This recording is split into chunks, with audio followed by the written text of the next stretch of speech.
Allu Arjun arrest high drama శుక్రవారం నాడు రెండు తెలుగు రాష్ట్రాల్లో మరీ ముఖ్యంగా హైదరాబాద్లో జరిగిన హంగామా అందరికీ తెలిసిందే.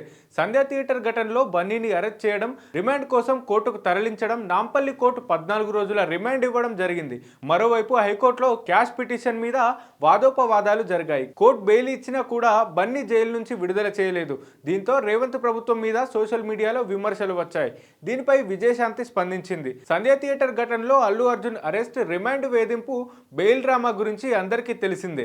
నాంపల్లి కోర్టు 14 రోజుల రిమాండ్ విధించింది. పోలీసులు బన్నీని చంచల్గూడ జైల్లోకి తరలించారు. కానీ సాయంత్రం వరకు హైకోర్టులో క్యాష్ పిటిషన్ మీద సుదీర్ఘ విచారణ జరిగాయి. అయితే బెయిల్ కాపీ సరిగ్గా లేదనే సాకుని చూపించి మొత్తానికి బన్నీని ఒక రాత్రి జైల్లో ఉంచుకున్నారు.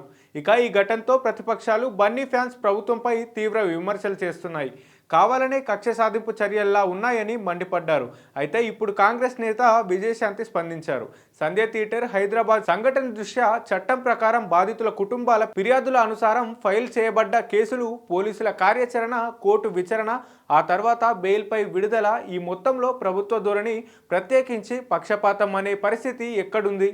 విమర్శకుల విమర్శలు మామూలే. ఏదో ఒక ప్రోద్బలంతో ఒక మూవీ హీరోని, సెలబ్రిటీ ఆర్టిస్ట్ను వేధించాలి లేదా ఏదో కష్టం కల్పించాలి అన్న అంశం తెలంగాణ ప్రభుత్వానికి సీఎం రేవంత్ రెడ్డి ఉన్నదనే ఆరోపణ ఇక్కడ అవాస్తవమని విజయశాంతి ట్వీట్ చేశారు.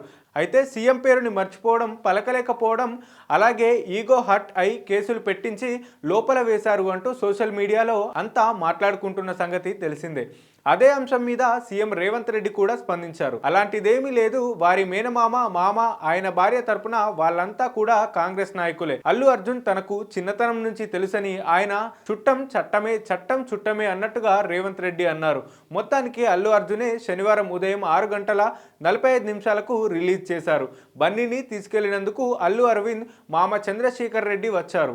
అల్లు అర్జున్ జైలు నుంచి నేరుగా గీతా ఆర్ట్స్ కార్యాలయానికి వెళ్ళాడు.